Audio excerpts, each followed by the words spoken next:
Bom, então, bom dia, agora oficialmente, né? Todas e todos que estão hoje aqui conosco, no nosso segundo encontro da Rede Naus, uma iniciativa da rede de reunir, né, para trocas os pesquisadores que fazem parte da rede e aqueles que estão se aproximando, ou então também que a gente tem, né? Tem tanta gente aí com tanta coisa interessante para a gente conhecer.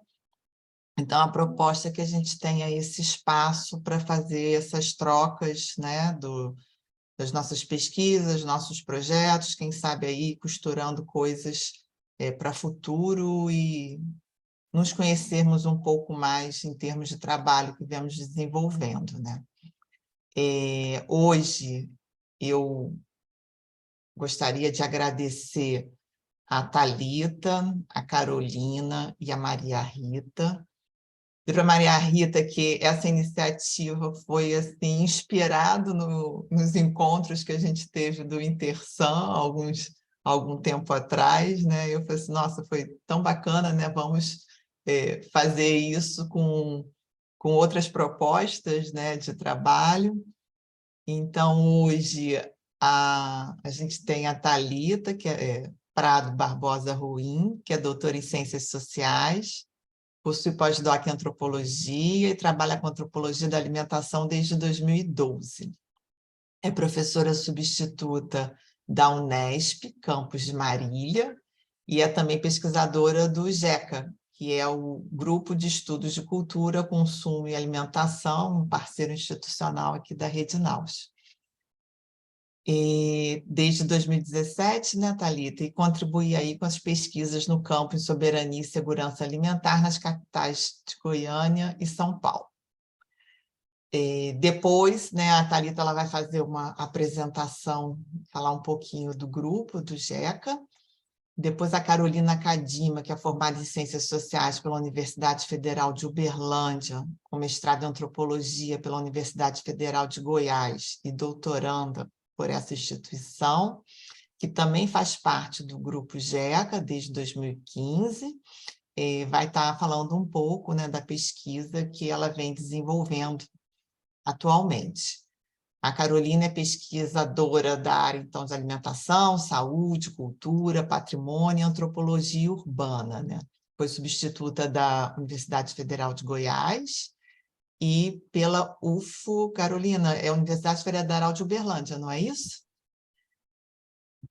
Atualmente, faz pesquisas, então, com as feiras livres da região central de Goiânia e as consequências do Covid-19 para a manutenção e mudança das relações de confiança e noções de saúde entre os usuários das feiras.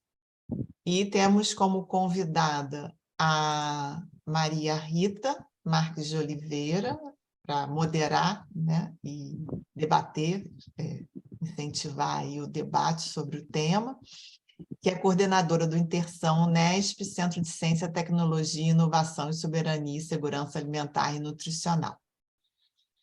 Então, vamos lá.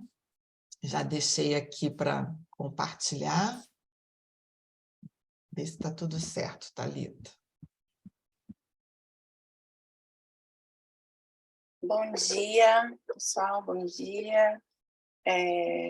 Eu sou Thalita, eu gostaria já de agradecer a professora Fabiana pelo convite. É sempre um prazer aqui estar com vocês, compartilhar e falar sobre antropologia da alimentação. Eu estou aqui representando o GECA, né, e o Centro de Ciência e Tecnologia em Soberania e Segurança Alimentar e Nutricional do Centro-Oeste, né, coordenado pela professora Janine Colasso. Nós estamos aqui, então, para falar um pouco das nossas pesquisas.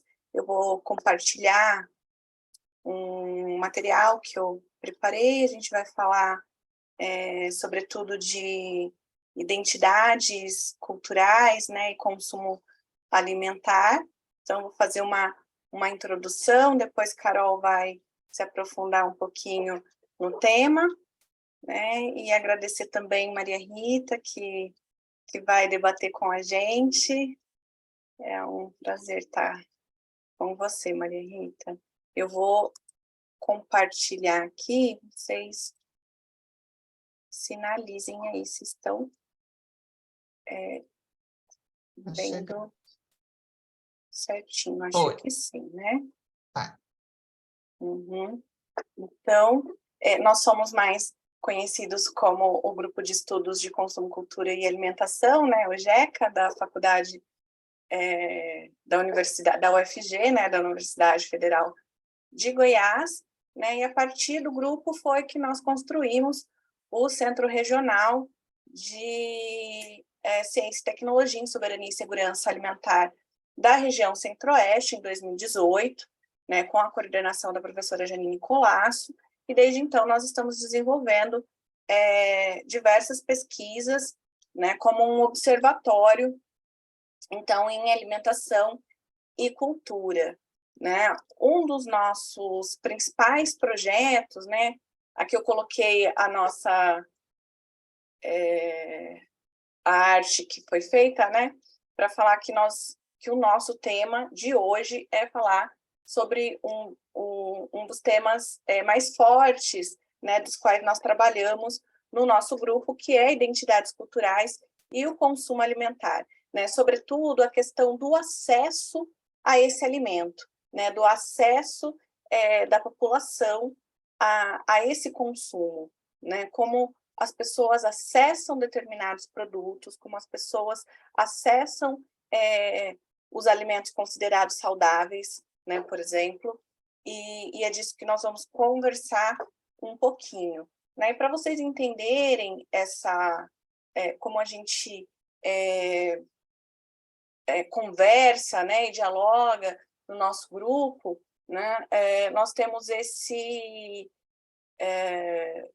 projeto, né, essa pesquisa, que é o projeto Universal, que funciona como um projeto guarda-chuva, que é o projeto que centraliza todos os projetos envolvidos no nosso centro, né, que é o Consumo em Cidades, o acesso ao alimento considerado saudável no contexto urbano, Brasília, Goiânia e São Paulo, né, onde nós, então, trabalhamos sobretudo com etnografias, né, para perceber o contexto do acesso ao alimento considerado saudável, desde então, a sua produção, né, até chegar ao consumo, né? Em Goiânia, por exemplo, nós trabalhamos com produtores familiares, né, com a produção familiar, então, agricultura familiar, com pequenos agricultores do entorno, né, da cidade de Goiânia,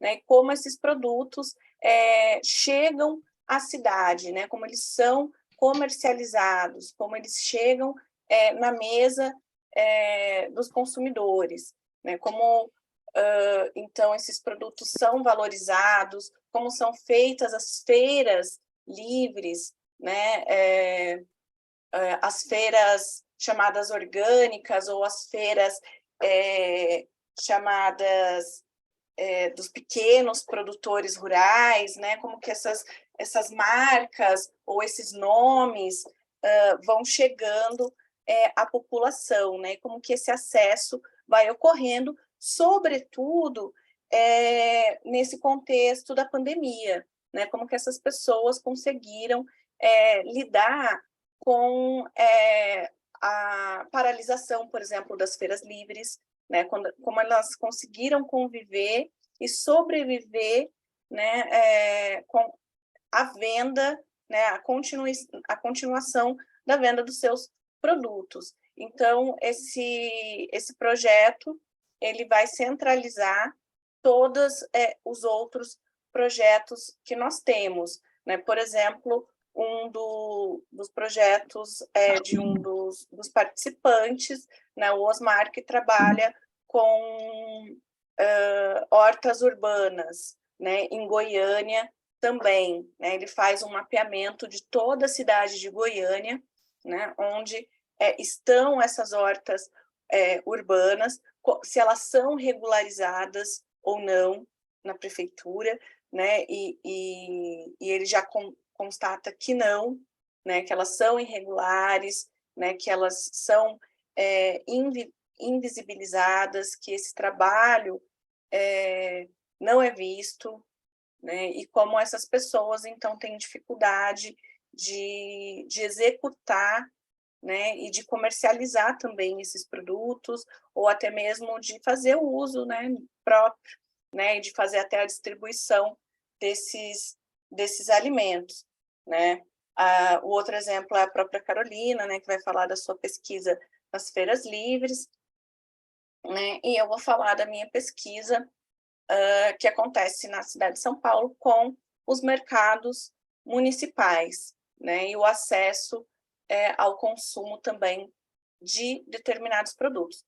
Outro projeto que a gente está finalizando no nosso centro de pesquisa é um projeto em parceria com a Secretaria da Educação de Goiânia, né, sobre saberes e práticas e soberania alimentar da cultura regional do Centro-Oeste do Brasil, onde nós estamos fazendo um levantamento de alimentação e pratos típicos, né, e patrimonialização de determinadas culturas e saberes, né, o saber fazer de determinadas práticas alimentares, né, de municípios que fazem parte do chamado Caminho de Cora, né, que é um caminho que foi proposto, desenhado, desenvolvido, né, a partir de estudos com incentivo da própria prefeitura, né, e a Secretaria de Turismo do Estado de Goiás, né? Então pega um trecho que vai de uma ponta a outra, da cidade de Pirenópolis até a cidade de Goiás, né, conhecida como Goiás Velho, né, que já foi um dia capital de Goiânia, né, no passado. Então, entre essas duas cidades, né, há várias cidades e vilarejos, né, que compõem, então, um caminho que foi intitulado Caminho de Cora Coralina, né, onde, então, se tem um caminho para ser feito por turistas, né, onde existem fazendas, patrimônios históricos, né, aventura, enfim, né, é um trajeto turístico, né, isso já está em andamento aí mais ou menos há uns 7, 8 anos, e agora a Secretaria de Educação ela está investindo nesse outro aspecto, que é o aspecto da alimentação. Então, o nosso projeto ele foi aprovado, né, para a gente mapear também aonde estão, dentro desse percurso, né, aonde estão as pessoas que trabalham e que comercializam produtos goianos, né? Então, a gente faz também essa produção aí de identificação desses alimentos tradicionais, né? E aí os nossos produtos, né, o que a gente tem feito, produção de vídeos, de fotos, né, e trabalhando com essa população na valorização, né, e também numa educação até mesmo, né, informativa e formativa dessas famílias que produzem esses alimentos e que muitas vezes não têm a consciência e não sabem do valor desses produtos, né? Então, tem sido um trabalho bastante interessante. A gente já está chegando no final desse projeto também, né? E isso tudo faz parte também dessa questão da identidade, né, de trazer uma identificação dessas pessoas e desses grupos de pessoas com esses alimentos, né? E a via que eu escolhi hoje para a gente pensar sobre essa questão da identidade foi a questão do afeto, né? E aí eu até coloquei aqui um subtítulo, né, digamos assim, comida, afetos e desafetos, né? Aí eu coloquei aqui uma imagem de uma sopinha, né? Uma sopinha de mãe, de vó, quando a gente está querendo ser confortado, né? E de um outro lado eu coloquei aqui um arroz de pequi, né? Que é um prato típico de Goiás, né? Que causa ou afeto ou desafeto, né? É um prato bastante representativo nesse sentido, porque ou você ama ou você odeia, né? Ele não tem um meio termo, né? Eu estava até falando com a Carol ontem, é a mesma história da salsinha e do coentro, né? Aquela briga, o coentro ou você ama ou você odeia, não tem, né, para onde fugir, mas enfim. Então, esses afetos e desafetos da comida, eles também são formativos, né, dessa identidade e desse pertencimento a determinados grupos culturais, né, disso que a gente vai tentar tratar hoje, né? E nesse sentido, eu gosto muito de pensar, né, eu parto sempre dessa questão da cultura, né, dessa grande discussão para a antropologia, né, que nos é muito cara, que é a natureza e cultura, né? Então, eu sempre faço esse jogo de palavras, comida e alimentação, cultura e nutrição, né? Que são conceitos diferentes, mas que levam sempre ao mesmo lugar, né? Enfatizando talvez diferentes coisas da alimentação, né? Mas que está falando de um todo do ser humano, né? Então eu falo que mesmo que o termo alimentação se volte ao entendimento biológico, né, que é a manutenção da vida, né? Precisamos se alimentar, né, para nos mantermos vivos, e que o termo nutrição se vincule à área da saúde, né, na qualidade dos alimentos, em quantidade dos nutrientes, né, que vamos ingerir, e que o termo comida se volte às questões culturais, nas práticas, no saber fazer, nos costumes, né, dos hábitos alimentares. Todos estes conceitos, eles estão relacionados diretamente às questões sociais, políticas e econômicas de cada grupo, né? Ou seja, todos eles estão diretamente relacionados à questão do acesso, né? A que esse indivíduo pode ou não pode acessar, né? Porque hoje em dia nós falamos muito de escolha, né? O que escolher, né? Em estilos de vida, né? Eu escolho comer, né, determinados produtos, eu escolho ter um estilo de vida, mas a escolha essa escolha, ela vai até onde? Né? Até onde eu tenho esse poder de escolha, essa autonomia de escolha? Né? Essa escolha ela perpassa por todas essas questões, né, sociopolíticas e econômicas, né? E étnicas e outros marcadores sociais da diferença, né, que a antropologia, então, busca problematizar, né? Disso que a gente tenta discutir, né? E aí, por um viés, eu trouxe um autor que talvez não seja muito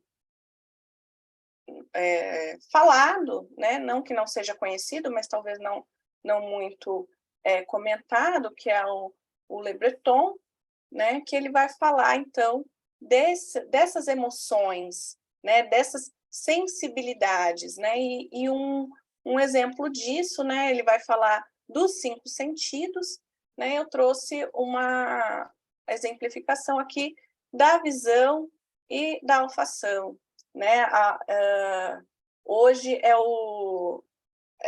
o termo, né, interessante, né? O que é o instagramável, né? Então não basta, né, ter o sabor, mas ele precisa ser um prato atraente para que seja postado nas redes sociais, né? Então ele precisa ter uma estética, né, para que seja primeiro fotografado, postado, para depois ser saboreado, né? Então a preocupação com essa apresentação, né?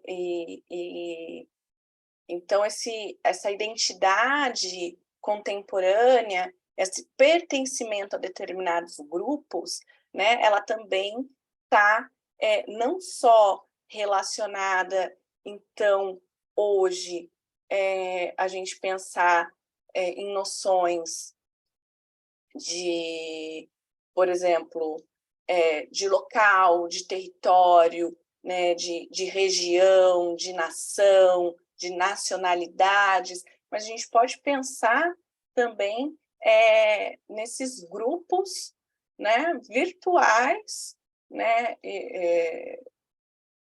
e não é porque é virtual, né, que não seja real, né, mas nesses grupos que estão aí muito mais fluidos, né, digamos assim, muito mais flexíveis, né, e muito mais,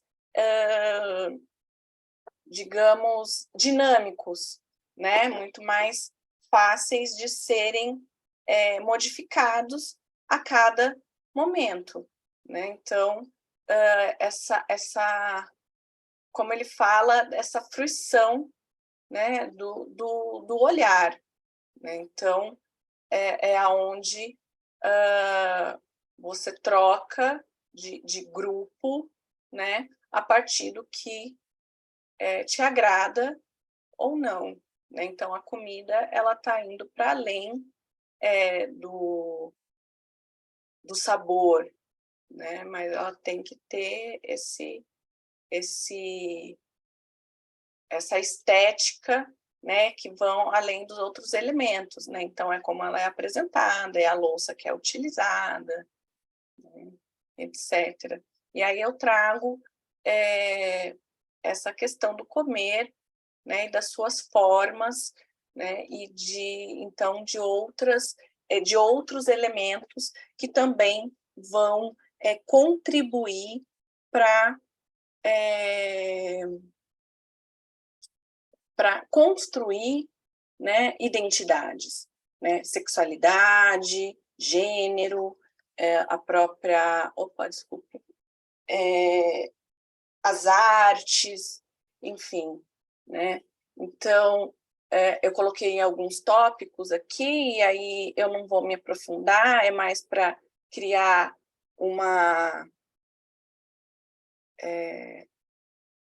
são provocações, né, para o nosso debate, né? Os estudos, por exemplo, sobre alimentos e os animais, né, a gente pensar nos grupos, né, dos vegetarianos, os veganos, as discussões filosóficas, né, e políticas que vêm sendo desenvolvidas também no âmbito, né, eu coloquei essas fotos sempre com a questão da tecnologia, né, porque a tecnologia hoje é muito presente e intermediária desse debate, né, da alimentação, né, de como eu penso a minha forma de me alimentar, né? Os alimentos e a sexualidade, né? A gente pensar as porn foods, né? Os alimentos que são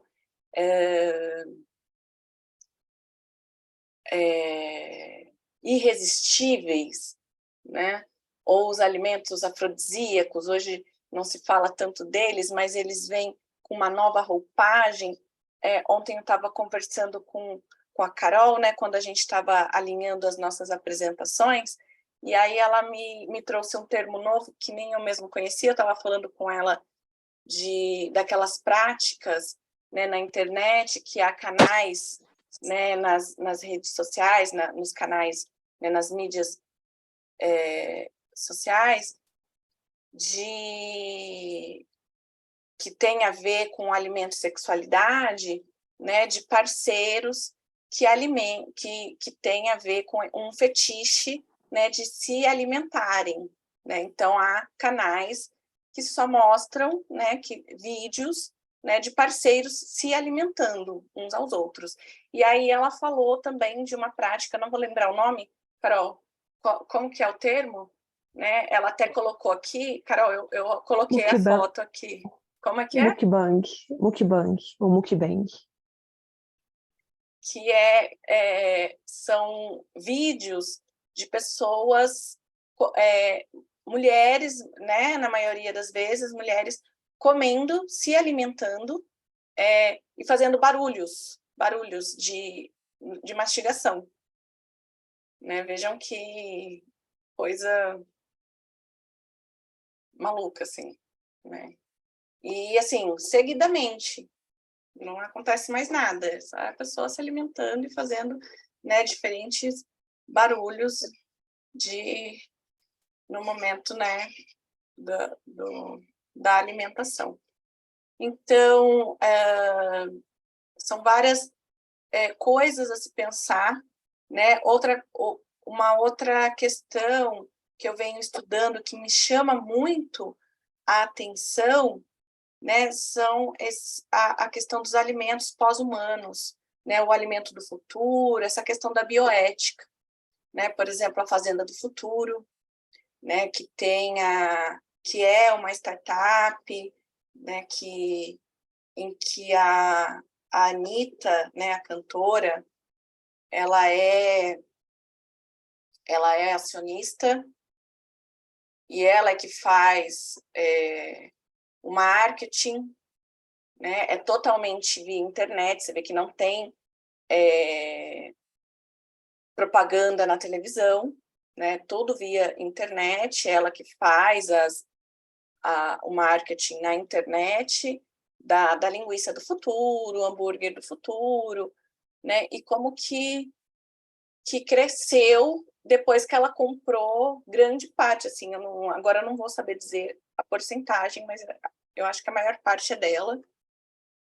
E como essa empresa cresceu e vale milhões, e está aí em todos os mercados do Brasil, né? E essa necessidade, né, também dessa identificação com a carne, né?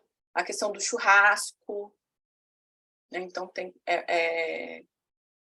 a linguiça do churrasco, o hambúrguer, né? Então tem que ter o formato, um gosto similar, né?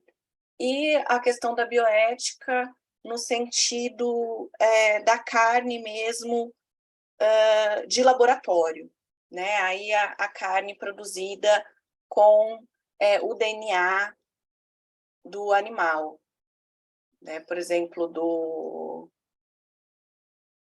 frango que foi resgatado, e aí quando caiu uma pena do frango, né, a queda naturalmente da pena, esqueci o nome do frango também, desculpem, gente, eu sou péssima para lembrar o nome, mas aí a pena dele cai, e aí se retira o DNA dele, a partir daquele DNA, né, se produz o hambúrguer, né, com vários elementos. E aí pensar, né, que tipo de... Ou a do mamute que saiu agora, né, do DNA congelado, fazendo a carne, o hambúrguer do mamute, né, que custa aí, sei lá quanto, o hambúrguer da carne de mamute, né, que está sendo produzida. Então, isso são algumas questões para a gente pensar essas noções dessa identificação e dessa identidade, né? Como que eu me identifico enquanto esse ser estar no mundo, né? Quem sou eu, né? O que significa ser indivíduo, pertencer a um determinado grupo, né? E o que eu como e como eu me alimento, né? Não é só do que eu me alimento, mas como eu me alimento, né? E essas ressignificações, né? E o que me chama a atenção sempre é, como falo para vocês, essa necessidade, né, da estética, de mostrar, né, o que eu estou comendo, né? E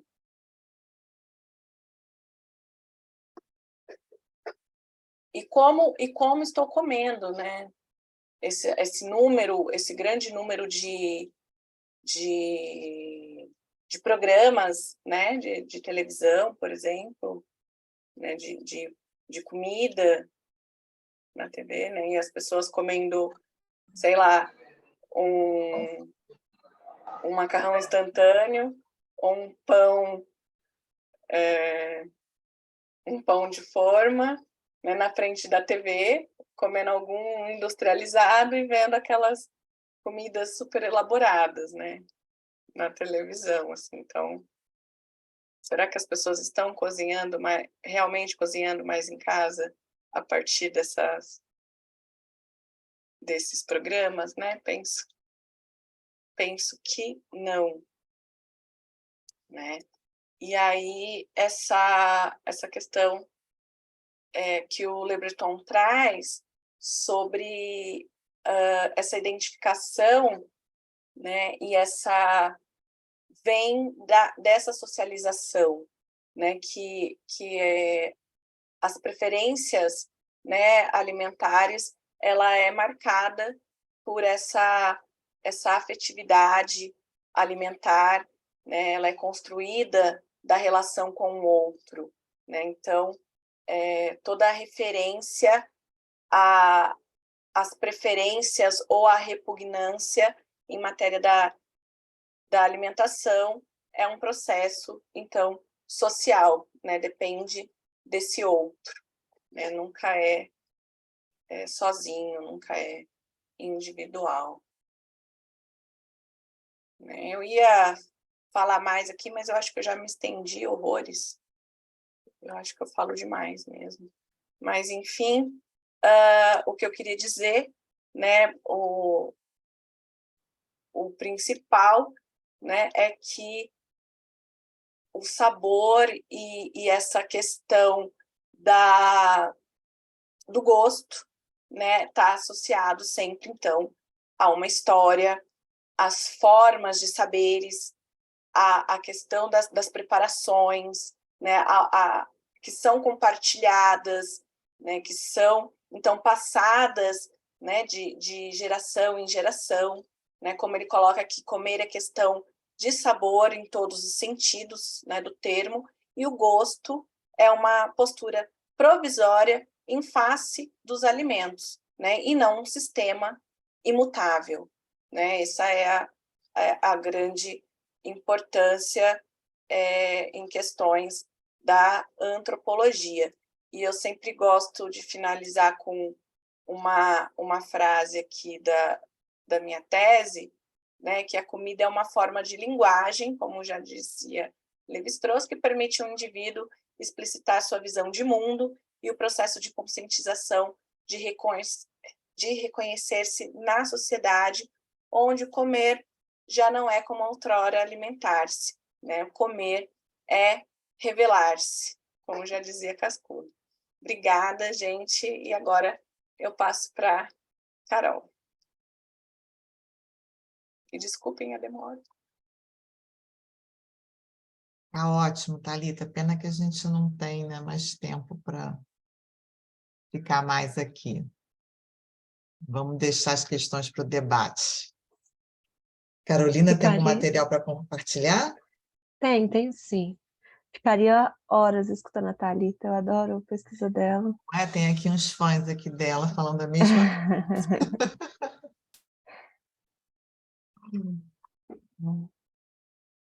Conseguem ver? Sim, só não está no tela cheia. A gente vê aqueles... Mas tá bom. Aqueles... Não está na tela cheia? Não, pelo menos não para gente. Aperta no livrinho, Carol, que fica melhor. Pronto, ótimo. Ok, certo.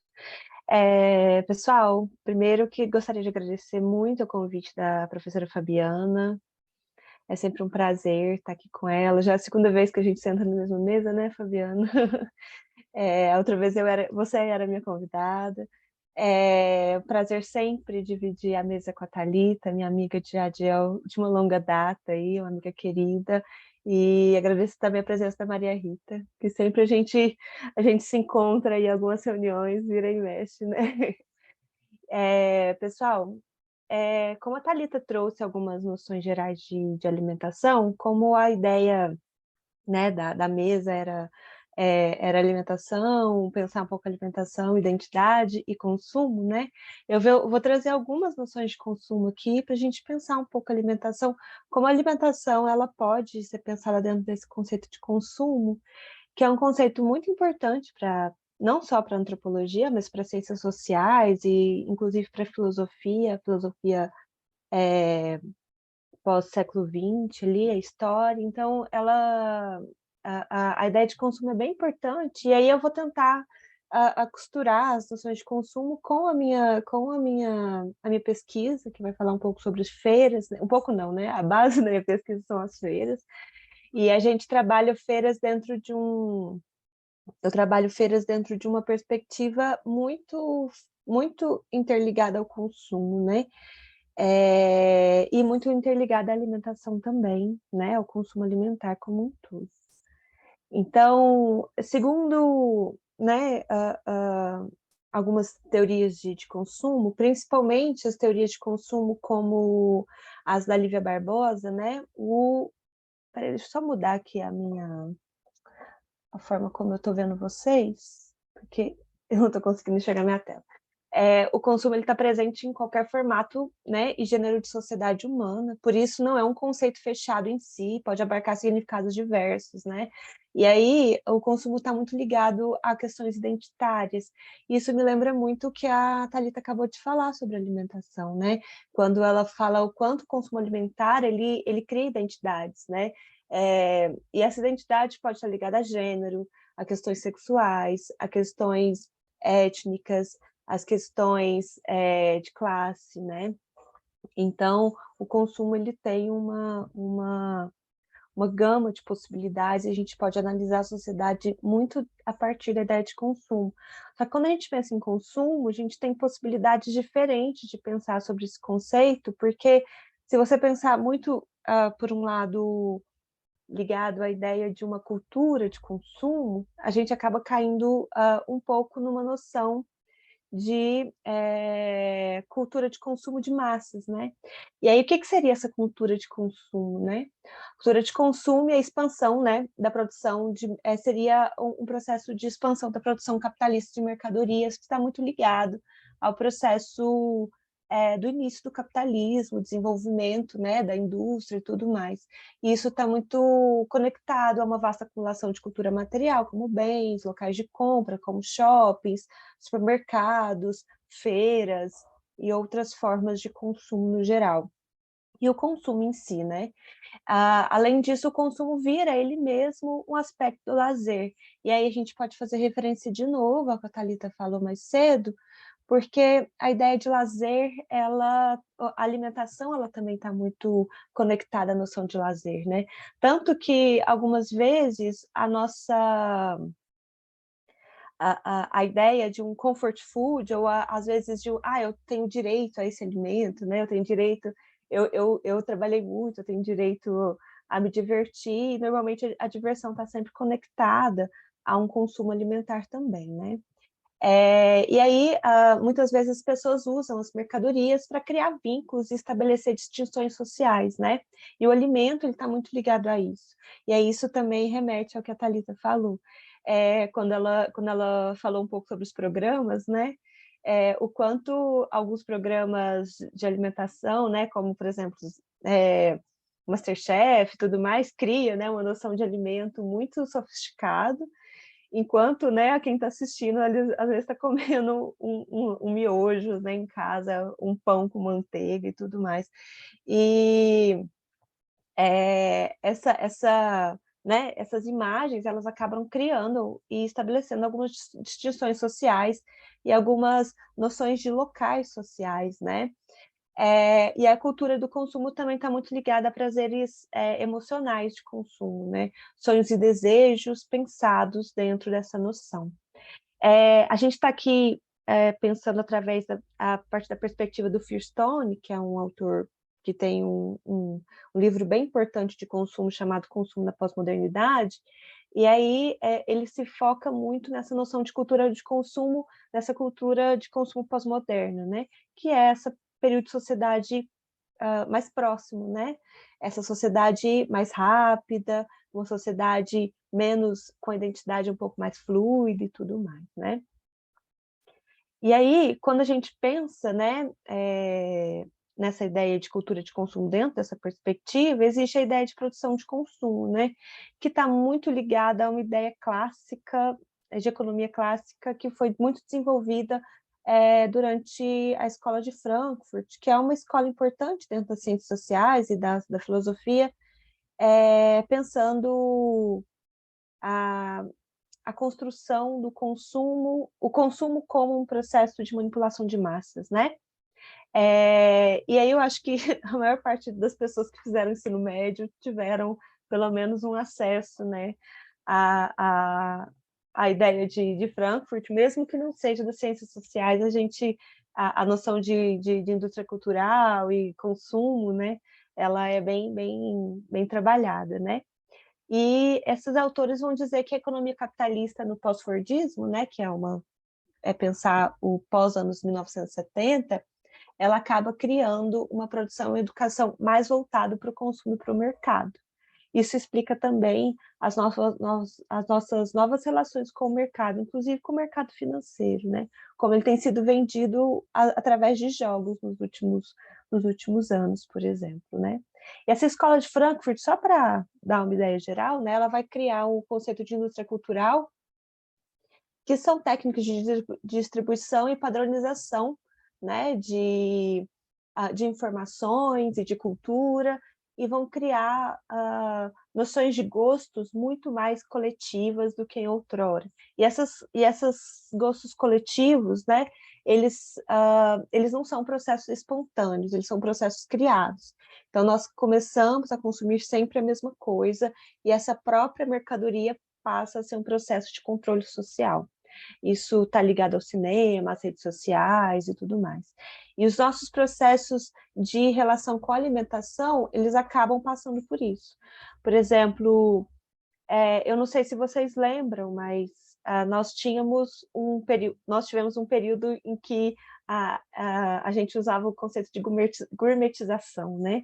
E que o alimento tinha um alimento simples e um alimento gourmetizado, né?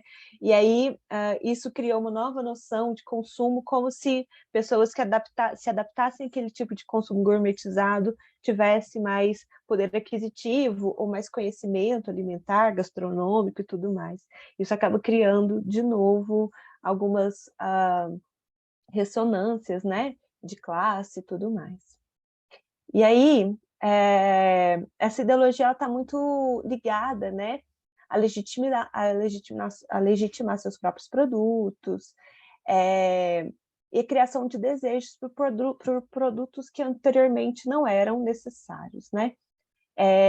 Por exemplo, a gente ter que sempre se adaptar a alguns novos conceitos de moda, novas formas de alimentação, novos conhecimentos, por exemplo, em relação a um determinado ingrediente e tudo mais. Isso é muito, muito correlacionado a essa criação de desejos, né?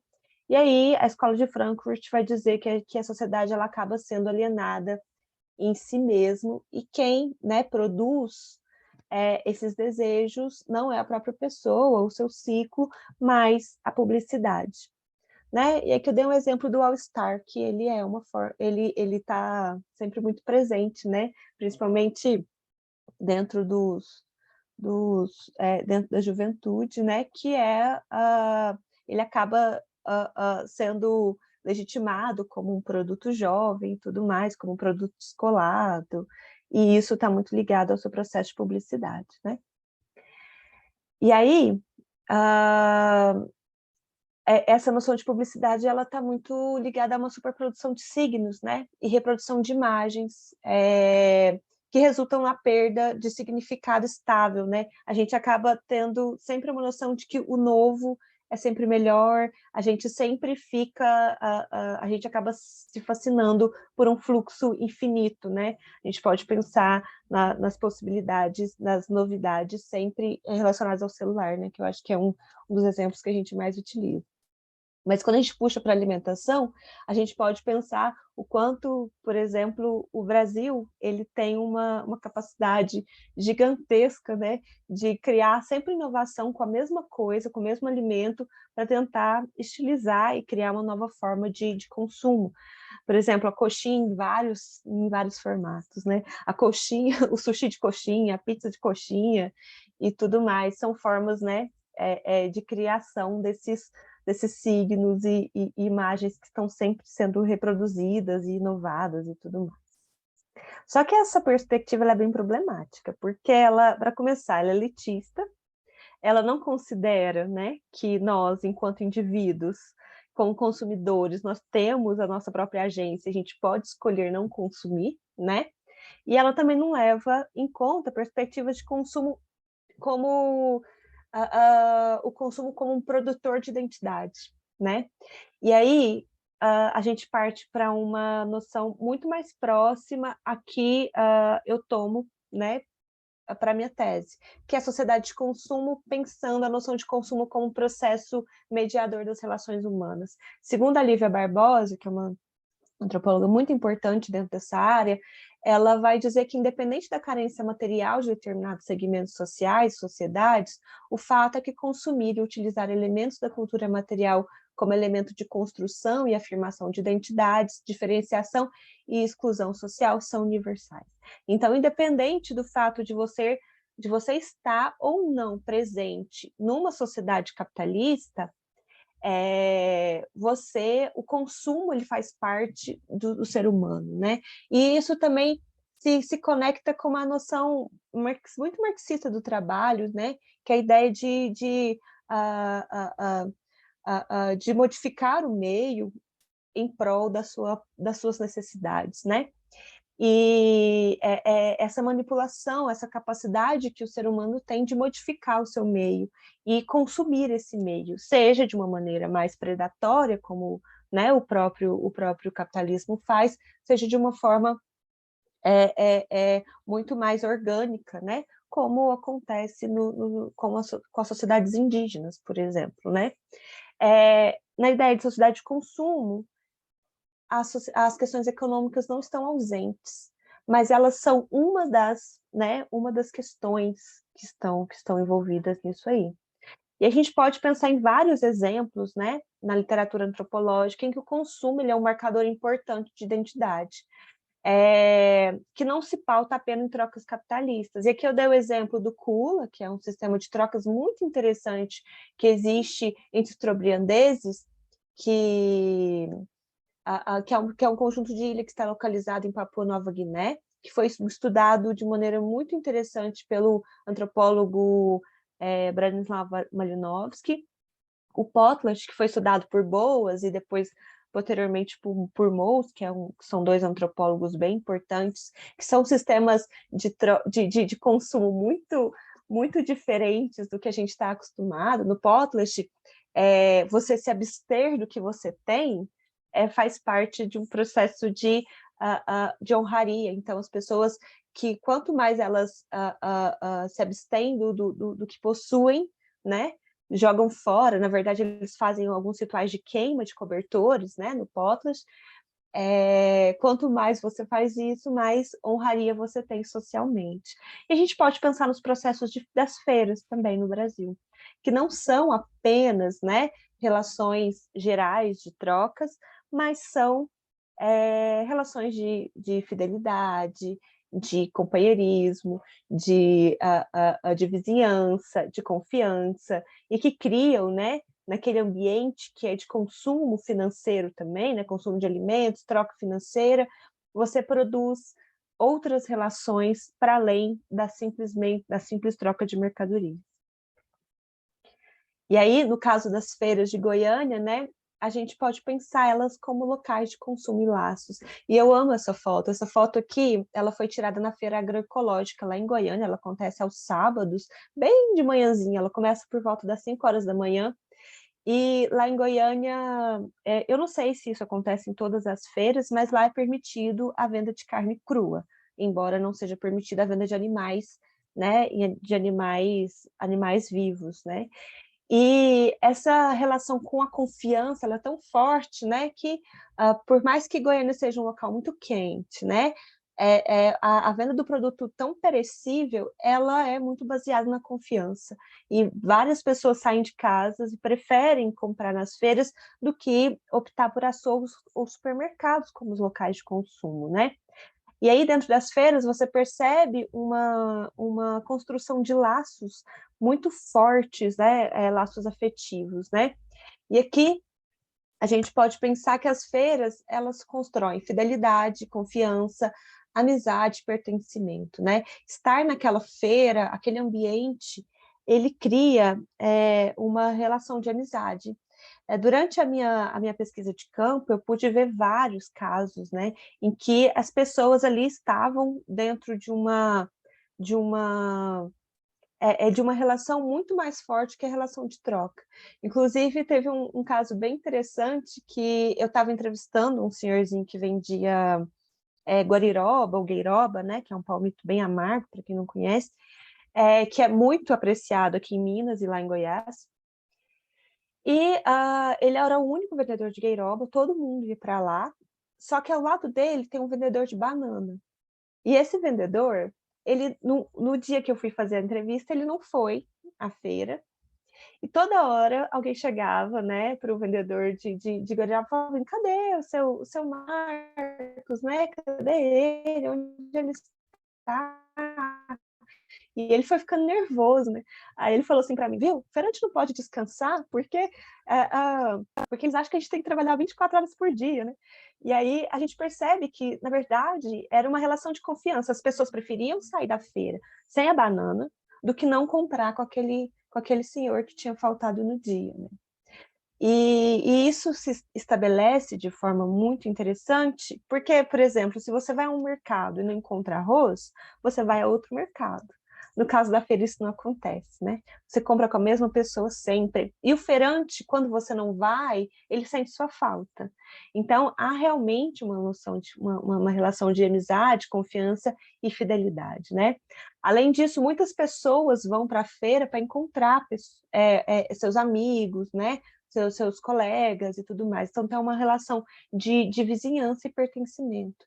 E o Bauman traz muito isso em um dos seus textos. Ele vai dizer que as pessoas, elas depositam sua confiança na própria construção de identidade, né? Como recurso mais precioso para a defesa dos seus próprios interesses. De alguma forma, a feira é um local de construção de identidade, né? E aí a gente pode pensar em algumas outras referências, como no caso do Marshall Sahlins, que ele traz uma coisa bem interessante. Ele vai dizer que o valor de troca de um determinado produto, ele não é o mesmo que o valor simbólico, né? Às vezes, o valor simbólico de um produto ele é muito baixo, o valor de troca, o valor simbólico é muito alto e o valor de troca é muito baixo. Por exemplo, você recebe, sei lá, um livro muito velho da sua avó, que foi né, tem uma dedicatória dela e tudo mais para você. E aquele livro para você tem um valor gigantesco, tanto que talvez você não consiga nem precificar aquele livro. Mas o valor de troca dele pode ser muito baixo. Você pode ir lá no estante virtual e ele, sei lá, ter o valor de R$3. Então, assim, há uma diferença, né, entre o que é valor simbólico e o valor de troca. E aí a gente percebe que, nesse caso, o movimento de bens, eles não são pautados, né? Os movimentos, eles não são pautados apenas no valor de troca, né? Porque existem códigos culturais, utilidades e o valor de uso desses materiais. E aí o que é produzido pelo capitalismo, ele não está totalmente apartado, isso eu fiz uma pergunta, né? Mas como a gente não consegue conversar aqui, então será que o que é produzido pelo capitalista está totalmente apartado dos sistemas simbólicos das classes capitalistas? Obviamente não, né? O que o capitalismo produz, ele tem um sentido para nós, né? Caso isso não aconteça, esse produto não tem sucesso, né? Ou de alguma forma o capitalismo tem que criar um sentido para ele, né? E as sociedades e grupos humanos, eles não vão interpretar os bens, né, da mesma forma. Cada sociedade humana vai criar uma noção diferente em relação aos seus próprios bens. Existe um livro muito bom do Davi Copenaua com Bruce Albert, eu não estou com ele aqui agora, mas ele é chamado de A Queda do Céu. E tem um texto chamado Amor pela Mercadoria, se não me engano, que ele vai falar porque que uma coisa que estranha muito Davi Copenaua, que é a Yanomami, indígena, né, em relação aos brancos, é a relação que nós temos com as mercadorias, nosso amor, a gente tem apego. No caso dele, ele percebe a mercadoria como algo que tem que circular. E aí ele dizia que se ele ganha um presente e gosta muito, ele precisa passar isso para frente para mostrar, para que esse presente, né, rode e faça mais sentido para mais pessoas, né? Então, é uma outra relação que nós temos com os materiais, né? Aqui eu só quis falar um pouco sobre que cada grupo humano, né, tem uma forma diferente de sobreviver no mundo, e isso está ligado a códigos culturais, a uma seleção cultural das coisas, e a um consumo específico dessas coisas, né? E essas coisas acabam produzindo homens e mulheres específicos, pessoas específicas, né? Pessoas que se compreendem de maneira específica no mundo. Eu vou encerrar por aqui, porque eu tô com medo da gente não ter nem tempo para fazer a discussão, né? Mas, bom, acho que é isso. Só para finalizar aqui, eu vou dar um exemplo, né? Como que a cultura é capaz de criar interpretações diferentes. Tanto em um alimento como no outro aqui, tanto no foie gras como no sarapatel, a base do alimento são vísceras, né? De um lado, um fígado, o sarapatel, ele possui outras vísceras, né? Se eu não me engano, é estômago ou rim, eu não tenho certeza. Mas o sarapatel, muitas vezes, ele é visto de maneira cultural muito forte, mas ele é muito mais ligado a uma ideia mais popular, enquanto o foie gras, ele é um alimento de elite, né? E aí a gente percebe que o mesmo, né, em tese, né, a mesma origem do alimento, são de animais diferentes, eles criam formas, eles são significados diferentes, né? Eles possuem significados diferentes e por isso acabam criando sentidos diferentes de consumo, por exemplo, né? Bom, acho que é isso.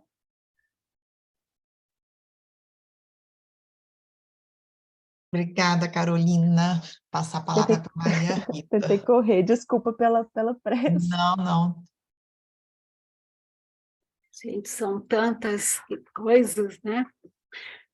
Bom, primeiramente eu fiquei extremamente feliz com esse convite, né? Eu acho que são diálogos muito necessários, muito importante a gente fazer essas trocas, né? Então, muito obrigada mesmo a Fabiana, e foi um prazer ouvir a Thalita, a Carol, né, rever a Maria Cláudia, ouvir falar da professora Janine, que eu tenho muito carinho por ela, enfim. Mas a gente tem meia hora, não é isso? E a gente vai ouvir outras pessoas, ou eu devo falar meia hora, porque se me deixarem eu falo meia hora. Eu preciso saber como... A ideia, Maria Rita, é assim, que você comece o debate e as pessoas, a gente deixa aberto para quem quiser participar, ou pelo chat, ou abrir o microfone, né? Eu já ia botar aqui no chat um convite para as pessoas irem se preparando. Tá, então aí eu vou provocando, falando as minhas ideias, as pessoas vão interrompendo, eu acho que é mais legal. Isso, acho que sim. Né? Então, eu queria trazer assim, uma ideia geral de toda a apresentação, né? E até dividir com vocês uma experiência. Porque a gente que trabalha com a segurança alimentar, a soberania alimentar, a fome, a questão do acesso, muito assim, é muito forte a, a pessoa não conseguir, a partir do alimento, se identificar. Né? Uma experiência, a gente fez uma pesquisa entre pessoas beneficiárias do Bolsa Família, e, a depender da renda, algumas pessoas não tinham mais nada, eles eram migrantes, e eles não tinham mais nenhum alimento de origem. A alimentação não tinha diferença nenhuma, era uma alimentação pasteurizada, né? Então, a pessoa, pela falta do acesso, ela perde a identidade, e o alimento passa a ser sobrevivência, né?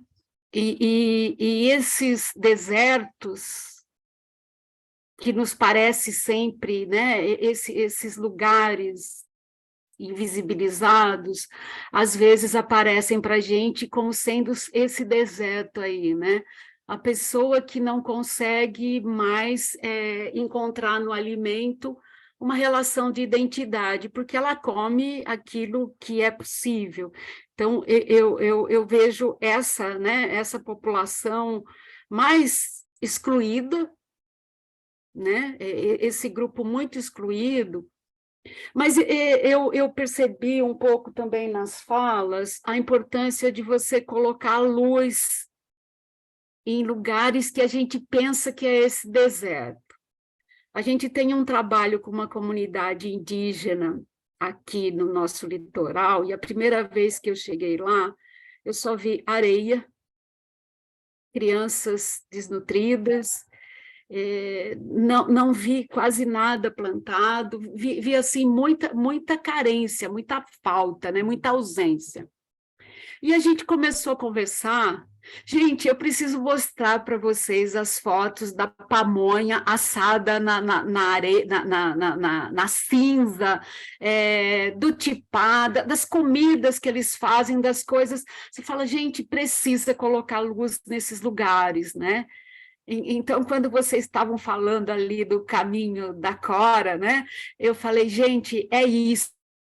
A gente precisa colocar a luz, a gente precisa, né? Eu acho que o Paulo Freire falaria isso para a gente, né? A gente precisa provocar que as pessoas, essas coisas surgem.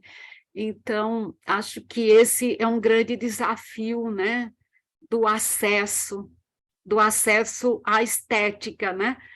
E que não é a mesma estética para todo mundo, né? Quando vocês mostram aquela pessoa fazendo barulho e aquele monte de alimento, para alguns isso é estética, isso agrada, e para outros, né, desagrada muito. Enfim, eu acho que a minha sensação geral das apresentações, elas passam por essa questão, né? Assim, de acesso, de identidade e de descoberta, e do papel da academia, do papel da antropologia, de colocar luz, né? E valorizar isso, né?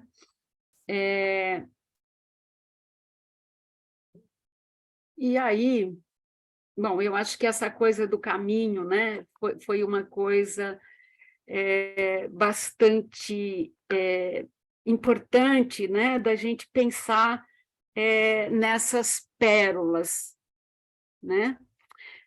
Uma outra questão que também eu acho que eu destacaria é essa questão da cultura de massa, e de como que a gente se vê frente a essa esse alimento que identifica um povo, que identifica uma comunidade, que identifica um grupo, né? Porque, por exemplo, a gente teve um período lá em Piracicaba que a gente resgatou a receita do cuscuz como era feito antigamente. Lá em Piracicaba se comercializa muito cuscuz na beira do rio com peixe, né? Só que o cuscuz que se comercializa lá na beira do rio é um cuscuz feito na panela, muito rápido para todo mundo, né? Essas tortinhas que se vendem nas rodoviárias, né? Torta que tem lá a receita dela, toda processada, mas que para que todo mundo tenha acesso, isso vira outra coisa. E essa descoberta, né, que a gente faz e coloca à luz, como é que a gente tem que tomar cuidado para dar visibilidade para isso, para não virar uma coisa de massa, né? Para que pessoas não fiquem ganhando com isso. A gente tem, assim, a semana passada eu estava com o pessoal da Aliança para Alimentação Saudável e as pessoas de São Paulo estavam comentando sobre as degustações em São Paulo. É coisa, assim, caríssima, caríssima. Vai no restaurante da Bela Gil fazer uma degustação. E essas coisas são lá, né? Essa coisa de identidade, né? De lugar construída, que tem todo um processo, e depois o que vira, né? E daí eu fiquei pensando nisso também, e que aí também tem uma estética que não é de comer, que é uma estética de se admirar. Porque quanta gente não admira e não fala assim, gente, olha, é muito caro, olha o que ela está fazendo, olha isso, né? Então, tem esse outro lado também, né? Tem o lado de que essas coisas inacessíveis, elas também cumprem um papel, né? Elas também cumprem um papel. Bom, mas eu não sei, eu não queria ficar falando o tempo todo, eu acho que as pessoas talvez queiram também falar um pouco, e daí a gente vai falando mais, porque eu anotei muita coisa aqui. Vou aproveitar as suas provocações, Maria Rita, que você também tinha feito algumas anotações, e dizer para as pessoas que elas ficarem muito à vontade, né, de fazer alguma reflexão, alguma pergunta, seja por chat ou por vídeo.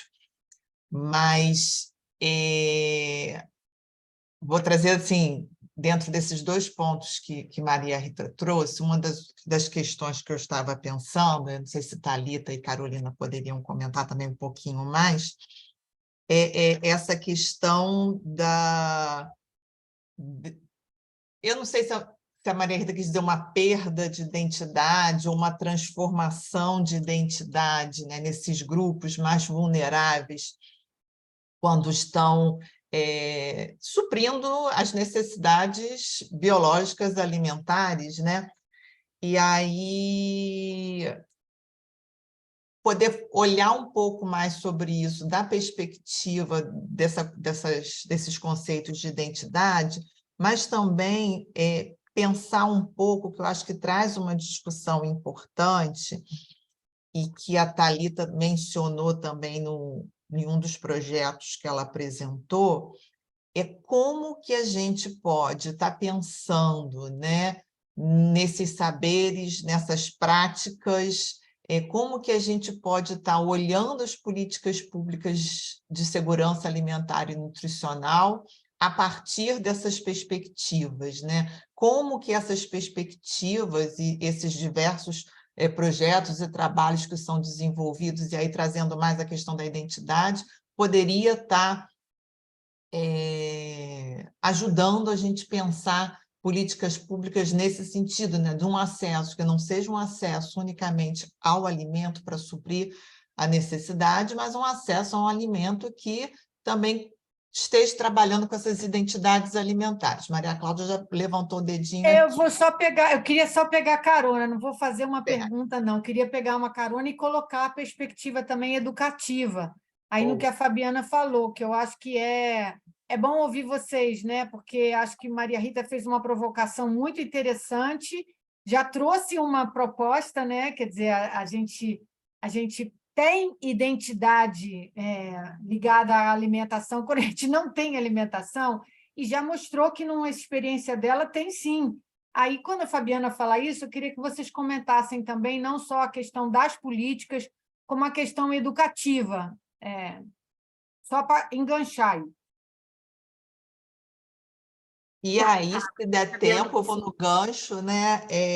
Um pouco como é que nas feiras, não sei se Carolina também tem algum olhar sobre isso, né? Porque nas feiras você trouxe a questão das memórias, do afeto, dessa socialização e desse pertencimento, mas aí também tem essa questão que a Maria Rita traz, né, da estética da admiração, né? Quer dizer, que outros grupos também devem fazer parte, né, dessas feiras e que outros olhares, eu imagino que tenha muita coisa nas feiras para a gente estar conversando aqui. Então, assim, só botar essas duas, pegar aí a carona da Maria Cláudia, da Maria Rita, tem bastante coisa para a gente falar sobre isso. E depois tem uma pergunta aqui no chat que vocês puderem também estar olhando. Mas vamos para essas primeiras, né, que já tem bastante coisa. Eu não sei se a Carol, a Thalita querem falar, ou eu já falo um pouquinho do que a Maria Cláudia trouxe, porque era uma coisa que eu até tinha anotado para falar, que é a questão da literácia e a questão da agência, né? Porque acho que nessas questões existe uma barreira muito grande de comunicação, né? E essa comunicação, eu diria, essa educomunicação, né? Essa possibilidade desses grupos se colocarem, né? E aí eu volto àquela questão do colocar luz, mas não é um colocar luz no sentido acadêmico, né? Da gente mostrar que isso existe, mas é empoderar essas pessoas, né? Ajudar. Eu acho que foi a Thalita que falou, eu não me lembro, ou a Carol, né? Que às vezes a pessoa não consegue valorizar aquilo que ela tem, porque ela não consegue perceber aquilo que ela tem. E aí eu até um pouco mais lá para frente, mas eu trago agora, eu acabei fazendo um jogo da palavra, né? Sentido. Quando você fala de comer com os sentidos, mas tudo isso precisa fazer sentido para a pessoa, né? Sentido na lógica da comunicação, na lógica da percepção, na lógica de estar no mundo, né? Então, acho que isso tudo precisa ser provocado, né? Esse ajudar essa pessoa a parafrasear aquilo que ela faz, a sintetizar aquilo que ela faz, a se perceber, né? E isso tudo é muito necessário e demanda um trabalho assim muito, muito generoso, né? Muito de deixar o outro florescer, né? Esse trabalho que a gente tem com os indígenas tem muito isso. Os alunos tiveram que ficar 5 meses de boca fechada, até aprender que eles não tinham que ir lá para ensinar. Né? Então, chegou uma hora, professora, se a gente não for fazer alguma coisa aqui, eu falei, não, vocês vão fazer, mas vocês têm que emprestar o seu sentido para as pessoas sentirem, né? Então, acho que é isso, Maria Cláudia. Eu acho que a educação tem um papel fundamental, mas é uma educação que não é uma educação de, né, olha como eu te vejo, né? Ajudar você a se ver.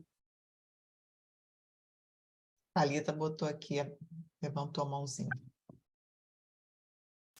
bem nesse sentido, Rita, quando a gente trabalha com os pequenos produtores, né, uma das ideias dos nossos projetos é fazer com que eles nos contem, né, a história daquela produção, de como começou aquela plantação, né, e tudo mais, e fazer com que os jovens participem também, né, e no sentido de educação, a nossa ideia, e a gente ainda não conseguiu colocar em prática, é bastante difícil, né, num projeto desses, assim, é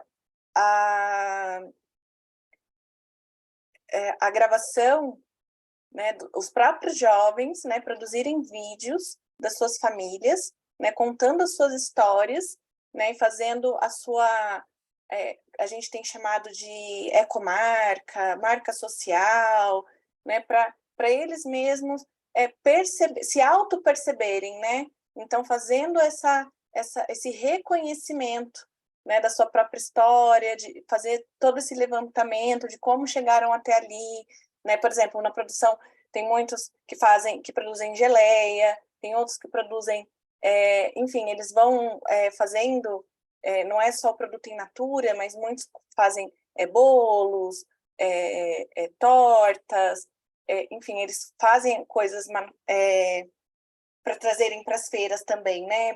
Bolos, tem muitos já fazem produtos sem glúten, produtos, né? Fazem molhos, enfim, né? Já estão fazendo coisas nesse sentido para trazerem nas feirinhas, e aí é nesse sentido que a gente quer fazer as oficinas, né?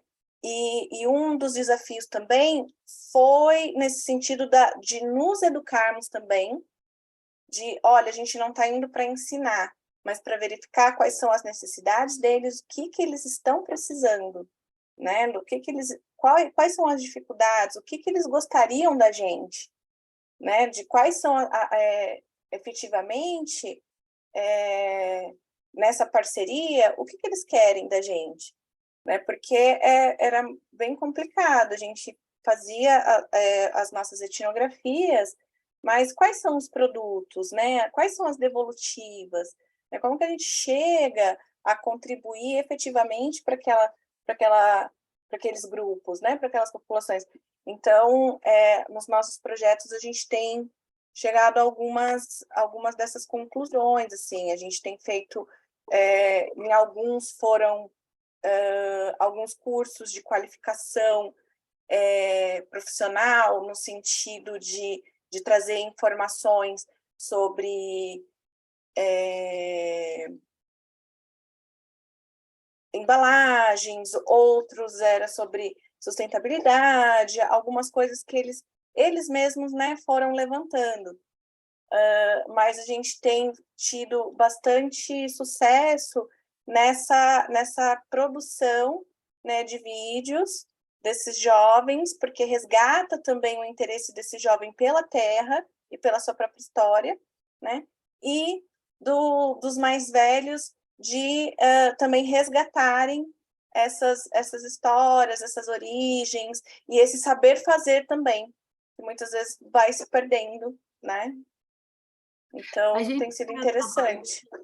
A gente está trabalhando com bolsistas indígenas. Então, a gente tem um projeto e a gente, da mesma forma que nós recebemos para fazer o trabalho, eles recebem também, né? E o projeto é deles. Tanto que a gente foi lá para trabalhar a doença crônica e agora a gente está construindo, eles estão construindo um guia alimentar indígena, mas a gente fez com eles um site que tem um e-commerce para vender artesanato. E eles decidiram que vai para o site, que história eles querem contar, né? Então, eu me lembro de um dia que nós ficamos uma manhã inteira e eles debatendo, porque a questão da terra para eles é muito importante. Mas eles não tinham certeza se a questão da terra deveria ou não ir para a história que eles queriam contar no site. Que história que eles queriam contar? O cacique dizia assim, mas se eu contar a minha história e eu falar que eu venho do Paraguai, eu vou ter problema aqui. Então, eu prefiro contar outra história, né? Então, assim, no nível de que eles decidem, e hoje a gente trabalha assim, cada bolsista indígena tem um bolsista da universidade, que ele pede para criar e-mail, que ele pede para cuidar do CPF que tem problema, que resolve os problemas dele, mas ele é que decide o que vai fazer com o projeto, né? E assim, tem sido uma transformação. Eles formaram um coral e agora eles já estão fazendo apresentação das músicas, estão recebendo comunidades para visitar essa comunidade, né? Uma comunidade que se formou há muito pouco tempo. Eles se formaram em 2008 e o cacique que tem assim está aí desde 2017. Mas tem sido uma construção muito legal, e de descobrir muita coisa, né? E a forma, né, quando a Carol falava da relação com o consumo, é outra. Do tipo assim, eu vou continuar como bolsista, mas aqui na comunidade a gente decidiu que o fulano está precisando mais nesse momento, passa a bolsa para ele. Eu vou ver se fica bom assim, gente. Eu não sei se Maria Cláudia quer fazer algum comentário ou eu posso passar direto para a Carolina. E aí, Carolina, a gente já está aqui nos minutinhos finais, depois a gente pode fazer um fechamento, mas aproveitar também para não deixar, né, de trabalhar aqui a pergunta da Mayra Loureiro, que eu queria perguntar para a Carolina se a massificação, a democratização, a banalização da gastronomia é o que tira do local da cultura popular e passa para a cultura de massa. Quando se democratiza a comida, ela ainda pode ser popular, mas com a massificação, não? Então, se você puder comentar, né, o que a gente estava discutindo e trazer essa questão. Maíra, obrigada pela pergunta. Sobre a pergunta, eu preciso também que você repita, Fabiana, a pergunta que você fez para mim mais cedo, que eu não consegui anotar. Não, na realidade, era essa discussão que a Maria Rita está trazendo, dessas transformações de identidades culturais, né? Como que está olhando isso a partir da feira, como é que a gente pode olhar essas questões, né, para as políticas públicas de SAM, e a Maria Rita vem trazendo experiências, né, de projetos que depois a gente quer conhecer melhor, Maria Rita, mas que eu acho que também que já vai respondendo um pouco disso, né? Mas aí você também trazer essas questões. Ah, sim. Na realidade, é o debate geral. Ok. Em relação às feiras, vou começar pelas feiras e depois eu respondo a pergunta da Maíra. Em relação às feiras, a gente tem visto algumas mudanças, né? Duas mudanças, assim, que a gente observa. Existe uma diferença muito grande entre as feiras comuns, as feiras livres comuns e as feiras agroecológicas.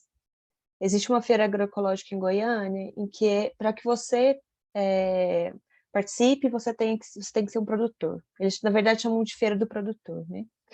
E aí, a relação com o consumo e a relação com os próprios alimentos, ela é muito diferenciada. Ela é muito menos formal, e o uso de produtos da estação, né? Sempre produtos da estação e tudo mais. Quando você vai para feiras livres, e aí você tem uma diferença de classe muito grande de feira para feira, as feiras de classe, em bairros de classe alta, né? Como a Feira do Setor Oeste, ela acontece logo no início da semana, e aí é onde os produtos estão mais frescos, e aí ela também, os produtos são brilhantes, eles passam pano no produto para que eles brilhem, assim, e eles são colocados como uma grande vitrine, parece uma vitrine de shoppings. Então, assim, é uma outra relação com a feira. Embora a feira seja na rua, ela é uma feira asséptica, né? Então, você vai percebendo essas nuances muito fortes dentro de feira para feira. Não que não exista, né, a manutenção de alguns costumes e algumas práticas, principalmente práticas alimentares mais culturalmente enraizadas, como o piqui, a guariroba e tudo mais, mas inclusive isso é feito de maneira mais asséptica. Então, assim, há uma certa aproximação com um conceito mais urbano, de feiras e tudo mais, enquanto a agroecológica, não. A agroecológica, os alimentos, né, eles não são pesados, eles são por unidades, é uma outra relação, inclusive, com a quantidade, com a qualidade. Você confia, a pessoa, eu quero, sei lá, 10 laranjas. Você não escolhe as laranjas, a pessoa coloca as laranjas e te entrega, e você, como confia no produtor, né, você compra e ok. E quando chega em casa, os produtos são de excelente qualidade, né? Então, assim, há relações muito diferentes. E a cidade, ela produz relações diferentes. Inclusive, as feiras são em locais muito, muito diferentes. Eu não sei se isso responde a pergunta, na verdade, mas como eu estou trazendo mais uma perspectiva de consumo, e aí, sobre os projetos que a Thalita estava respondendo, eu acho que um ponto muito importante desses projetos, tanto os que a gente traz, como o que a Maria Rita trouxe também, é que a universidade tem um gargalo gigantesco, que é a nossa levar o nosso conhecimento para fora da universidade e absorver o conhecimento de fora da universidade como legítimo. E esses projetos, de alguma forma, eles buscam esse diálogo. Acontece 100%? Ele é 100% efetivo? Não, né? A gente vai ter sempre, por exemplo, quando a gente trabalhou com o projeto sobre a estrada de Cora, a gente acabou incluindo também alguns produtores agroecológicos. Esses produtores faziam parte do MST. O fato de fazerem parte do MST, eles já têm uma formação política diferenciada. Então, ele já tem uma relação diferente de identidade com a própria produção. Então, isso tudo está ligado, né, nesse processo de construção, de reconhecer-se como produtor de algo valioso, de entender a sua própria cultura, sua própria identidade como algo valioso para si mesmo, né? E também de aprender a apresentar esse produto como algo valioso para as pessoas, para os consumidores, para os de fora e tudo mais. Então, é uma relação complicada, existe uma politização, e a universidade, na minha opinião, a Universidade Federal, pública, ela tem a obrigação de fazer, né, de promover isso, já que tem poder aquisitivo, tem possibilidades de projeto muito maiores, né? Em relação ao que a Maíra perguntou, ela falou, eu queria perguntar se a massificação, democratização, urbanização da gastronomia é o que tira o local da cultura popular. Não, né? O processo da gastronomia, a questão da gastronomia, ela não tira a cultura popular, ela cria um novo ambiente de cultura de massa, né? Ela cria uma nova forma de consumo. Ok? E aí, a gente nunca pode... E aí, eu não gosto muito dessa perspectiva da indústria cultural, porque eu acho ela muito elitista, mas quando a gente pensa em processos de homogeneização, acho que a gente tem que pensar dentro de aspectos de globalização e internacionalização, colonização, que eu acho que fazem muito mais sentido para a gente pensar a alimentação como, né, uma alimentação mais massificada, que absorve a alimentação popular. Eu acho que o que a Maíra me perguntou vai muito de encontro ao que a professora Maria Rita disse sobre a alimentação, por exemplo, de pessoas, de refugiados, por exemplo, né? Que ela acaba entrando os refugiados perdem a sua orientação porque eles estão em outro local, eles não têm mais acesso à alimentação de origem, e eles têm que criar uma nova forma de alimentação, né? A gente percebe isso no Brasil com muita facilidade, porque o Brasil absorve muito, né? É o país que mais absorve, que tem as políticas públicas mais fortes em relação a refugiados, né? Quando se democratiza a comida, ela continua sendo popular, né? O fato de ela ter uma origem local não impede que a globalização dela, a popularização dela deixe, né? Mas isso pode causar alguns problemas. É o caso que aconteceu, por exemplo, no Peru com a quinua. houve uma popularização, uma globalização da quinua, e aí a quinua ficou tão cara internamente que eles pararam de consumir internamente para exportar. O Brasil também faz isso, né? Ele já fez isso com açúcar, já fez isso com arroz e tudo mais. Então, assim, são questões que vão muito além da indústria cultural, ela está muito mais ligada a processos de globalismos, mercantilização do consumo e tudo mais. São questões um pouco mais políticas do que o consumo na indústria cultural a gente pode abordar, né? Gente, eu não sei se vocês gostariam de dar algumas palavras finais, né? Acho que se deixar aqui a gente continua, porque tem questões aí boas para a gente continuar debatendo, mas a gente já está aí ultrapassando um pouquinho o tempo e aí a gente está tentando, né, respeitar esses horários. Eu só Então, queria agradecer mesmo ao convite, porque é sempre muito bom conversar com os nossos pares e minha cabeça está assim, borbulhando, várias ideias novas, várias novas possibilidades de discussão. E um prazer sempre estar com a professora Maria Rita, Maria Cláudia, a professora Fabiana. Gente, muito obrigada. Tinha outras coisas assim que eu acho que eram provocações para uma tarde inteira, né? Eu iria começar a provocar, e daí fica como provocação para pensar, a gente discutir o gosto a partir de uma postura provisória, né? E pensar isso no sentido de emancipação das pessoas, né, de aumentar o poder de agência das pessoas e que as pessoas possam abrir as janelas do mundo, né? Acho que é isso. Muito obrigada, gente. Foi um grande prazer. já anotei aqui, Maria Rita.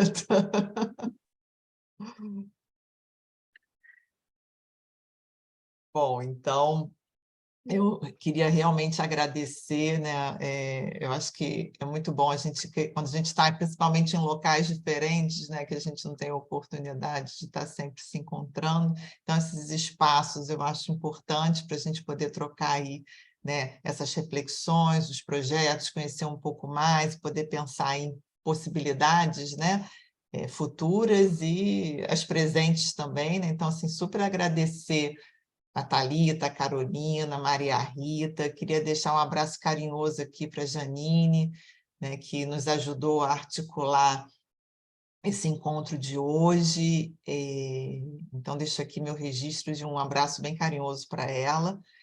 E esperar aí que a gente possa ter, né, mais conversas aí para frente, que a gente possa aí estar tocando esses projetos. Muito obrigada mesmo. Gente, obrigada.